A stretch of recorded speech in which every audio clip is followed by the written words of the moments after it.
माळेगावातील अजित पवारांच्या कार्यक्रमात भाषणादरम्यान पवारांनी एक किस्सा सांगितलाय। गाडीला कट मारल्यानंतर काय झालं हा किस्सा त्यांनी सांगताच एकच हशा पिकला। दरम्यान या घटनेनंतर अजित पवारांनी वाहतुकीचे नियम मोडणाऱ्यांनाही चांगलाच दम भरलाय। मी जाताना जळूचीमध्ये एकाने असं काय शायनिंगनी गाडी मारली, मलाच त्यांनी कट मारला। मी गाडी त्यांनी कट मारल्यावर माझं सटक मी माझ्या ड्रायव्हरला म्हणलं चला मागे, पण तो गोळीत शिरला। मी पोलिसांना सांगितलं त्याला शोधून आणा।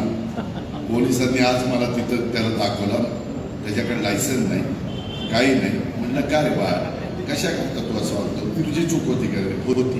का नाही थांबला? मी घाबरलो, तुम्ही मला पकडून पोलीस मला नेतील म्हणून। ही जी काही पद्धत आहे, अजूनही काही मुलं बारामतीमध्ये कुठेतरी मोटरसायकल, कुठं ते काय ते सायलेन्सर मध्ये पोलिसांनी पकडलं।